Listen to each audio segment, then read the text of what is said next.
How y'all doing? This is Nathaniel Swopes of Swope Setting. Today I wanted to talk about Caitlin Clarke of Iowa University. Recently Caitlin Clarke won the ESPY Best Female College Athlete. So congratulations to Caitlin Clarke. She's been doing an amazing job at the University of Iowa. She's been breaking scoring records, breaking a lot of collegiate records as well. As you all know, she got the University of Iowa to the last year's championship game versus LSU.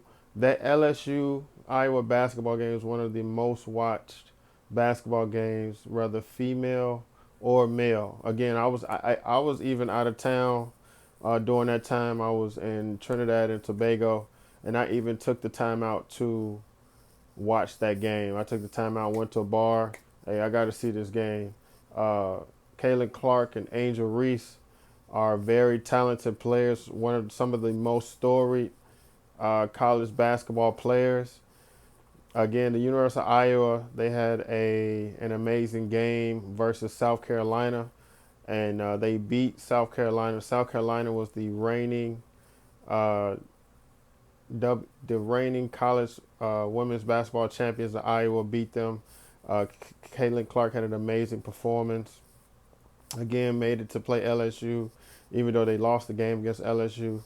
One of the things about Caitlin Clark and Angel Reese, again, Angel Reese, she won the best female college athlete at the BET Awards. One of the things about Caitlin Clark and Angel Reese, they're dominating the college game as far as popularity.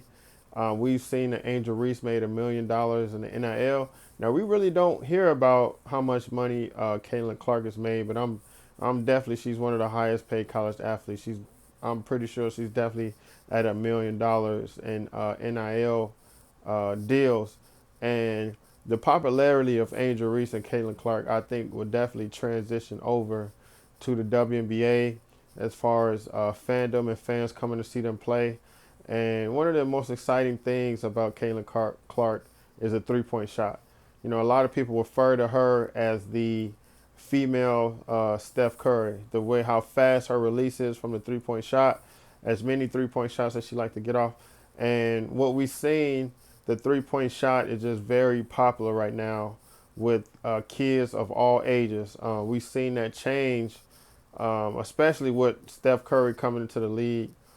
He just made it very exciting to shoot the three ball, and now we kind of seeing that on the women's basketball side with Caitlin Clark, and it can hurt a team when you're missing a lot of threes, but when those threes are falling, it definitely helps the team. When her three shot was falling, she helped her team beat South Carolina, and the 3-point shot is just very exciting. One of the main things I see was very exciting to a lot of the kids, whether they're a good shooter or a bad shooter, is having the ability to possibly make that 3-point shot.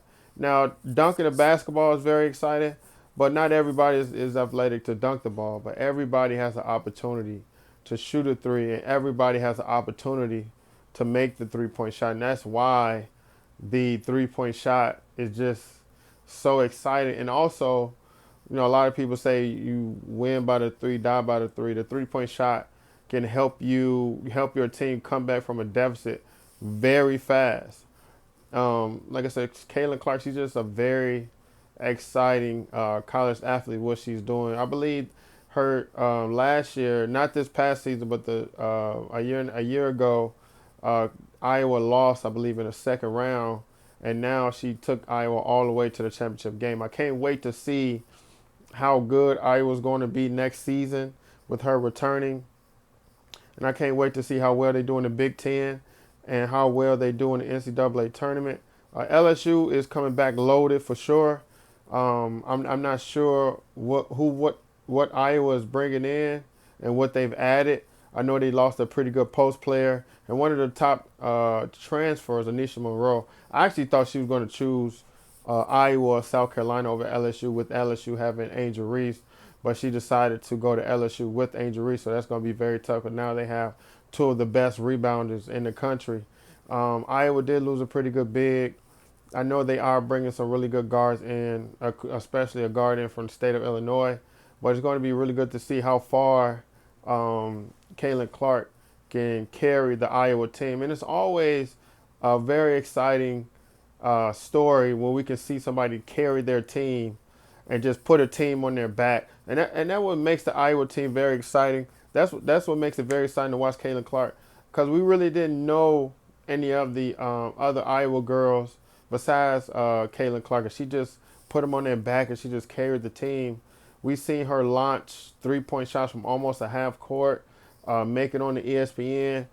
And LSU is also a very exciting team, but they have a lot of all stars. We know several athletes. We know their name. They're big time players. Several of them going to get drafted.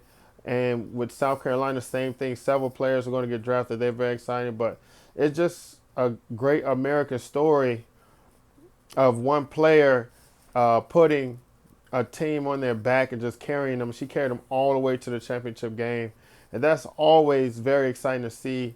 That's always going to carry a lot of fans to watch. It's like an underdog story, and America loves the underdog story. You know what I'm saying? We really don't hear about the Iowa program that much until Caitlin Clarke got there. She's been one of the best players out of the state of Iowa for a long time, even in high school and coming into college. So going to a senior year, we can't wait to see how good she will be, how good the Iowa team will be, and how far they can get in the tournament in the Big Ten. And then also going into the WNBA draft, who's going to be the number one pick? Will it be Angel Reese? Will it be Caitlin Clarke? It's going to be exciting to see. I really, really think that Caitlin Clarke and Angel Reese are going to change the game, the professional game of the WNBA. We've had some very exciting and very good WNBA players, but there's just something about these two that the new generation just kind of aligns with. And Angel Reese, she has that same underdog story. She was, again, I've said in my previous video, she was at the University of Maryland. She got hurt, and now she's recently made the Olympic team, and now she's one of the better players in the nation. And Caitlin Clarke, who was always a good athlete coming out of high school, but went to Iowa. We really don't hear that much about Iowa all the time, but now she's made Iowa into a household name, taking them all the way to the championship. So America, we love these underdog stories, and can Caitlin Clarke get Iowa back to the championship? That's something that we can't wait to see. Hopefully LSU and Iowa schedule a game during the regular season. We would love to see them play before the NCAA tournament, and can we see them again in the championship? For the NCAA championship, we won't know. But again, that game was one of the most watched games in history, and it's bringing definitely some excitement back to women's basketball. I remember when the WNBA first came out, and it would be me, my mom, my grandmother, my sister. We will all sit down in front of the TV and watch the game like an NBA game. And now, what I'm saying, I don't see too many people talking about the WNBA as much as they talked about it then. But Caitlin Clarke and Angel Reese, they have everybody talking about women's college basketball. Now, these players are making more money than the WNBA contracts.